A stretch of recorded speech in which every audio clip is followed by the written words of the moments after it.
माझ्या विद्यार्थी मित्रांनो, मी मागील 2 वर्षापासून इथं शाळेत येत होते, पण बोलण्याचं टाळत होते. पण आता पहिलीच वेळ आहे की मी आज बोलत आहे.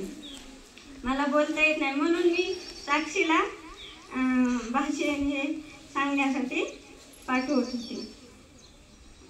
पण आता बोलायचं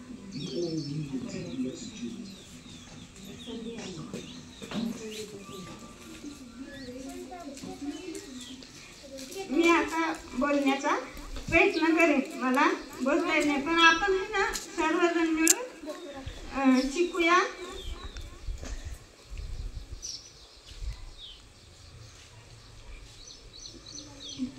मला या गोष्टीचा आनंद होत आहे की मी आपल्या सरांसोबत मॅडम सोबत इथं आले आहे आणि त्यांचा मला सहवास लाभणार आहे आणि तुमचा पण. आपण सर्व मिळून प्रयत्न करू, शिकू. तुम्ही मला सहकार्य करा. धन्यवाद.